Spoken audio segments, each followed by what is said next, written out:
રામ નામના પ્રભાવે ગણપતિ મહારાજ પ્રથમ પૂજ્ય બન્યા છે. તમે પ્રતાપ તો જુઓ મારા રામ નામનો. એક વખતનો સમય છે. દેવતાઓમાં પહેલો પૂજ્ય કોણ બને?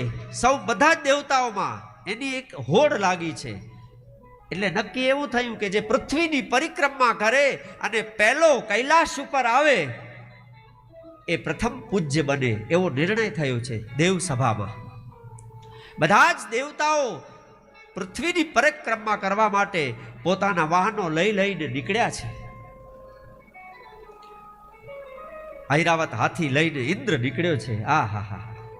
એક એક દેવતા જેટલા જેના વાહનો છે, કારણ કે પહેલું કોને પૂજવું ન ગમે, બધા જ નીકળ્યા છે. તીવ્ર ગતિથી નીકળ્યા છે. હું જલ્દી આવી જાઉં. એમાં છેલ્લે ગણપતિ મહારાજને વિચાર આવ્યો કે આ બધા જાય છે, મારે તો વાન ઉંદર છે, એની ચાલ સાવ ધીમી ને આમાં સ્પર્ધામાં આપણે શું કરશું? મનમાં વિચાર્યું. બુદ્ધિના દેવતા છે એટલે મનમાં એવો નિર્ણય કર્યો કે બધા જાય છે તો લાવો આપણે પણ જઈએ. બીજું શું, અહીં બેઠા કરતા થોડોક આંટો મારી લઈએ પૃથ્વીને. ઉંદર ઉપર બેઠા. નાનકડો ઉંદર નહીં, મોટો ઉંદર. મુંબઈના જે મોટા ઉંદરો છે એનાથી એ મોટો ઉંદર. ઘણાને પ્રશ્ન થાય કે આટલું નાનકડા ઉંદર ઉપર ગણપતિ કેમ બેસે?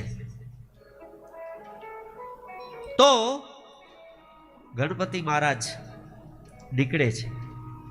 એ વખતે એક વ્યક્તિત્વ આવ્યું સામે. કોણ આવ્યું? શ્રીમન નારાયણ નારાયણ નારાયણ.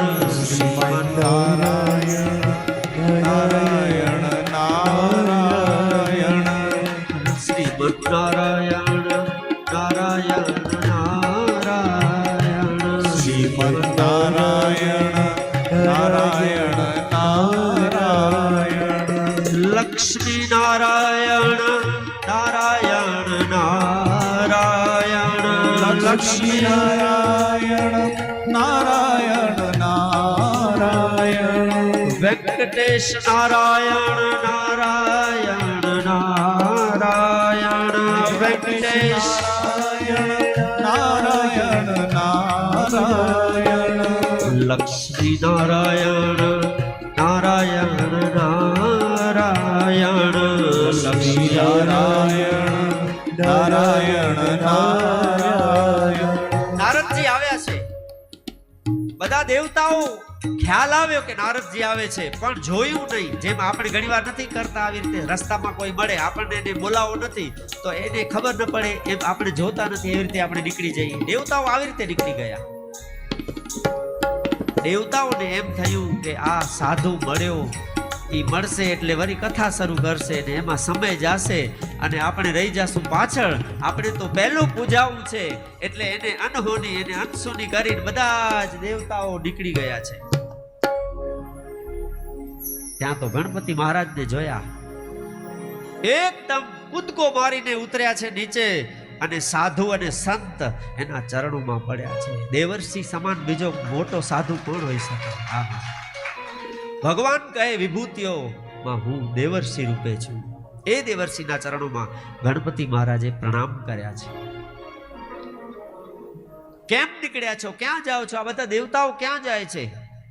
ગણપતિએ બધી વાત કરી. ગણપતિ મહારાજે કહેવા લાગ્યા કે હું તો આ મારો વાહન બહુ નાનકડો, શરીર ભારે, એમાં હું તો ખાલી જવા માટે જાઉં છું, બાકી મારે આમાં કોઈ રસ નથી, મારે પહેલું પૂજાવું નથી. અને નારદજી બોલ્યા છે કે આપ એક કામ કરો. શું? તમને ભલે પૂજાવું નથી, પણ તમારા અંદરનો જે ભાવ છે કે મારે નથી પૂજાવું, એટલે એક વાત સાધુ તમારી સમક્ષ કરે છે. આ પૃથ્વી ઉપર હું રામ નામ લખું છું, એની એક પરિક્રમા કરો, આખી વિશ્વના પરિક્રમા બરાબર ગણાશે. અને પોતે રામ નામ લખ્યું અને ગણપતિ મહારાજે એક પરિક્રમા પૂરી કરી. એવી એક કથા છે. બીજી કથા એવી છે કે માતા પિતાની પરિક્રમા કરીને પછી પ્રથમ પૂજ્ય બન્યા છે. પણ આમાં લખ્યું છે મહિમા જાસુ જાન ઘનરાવ. ઘનરાવ એટલે ગણપતિ મહારાજ.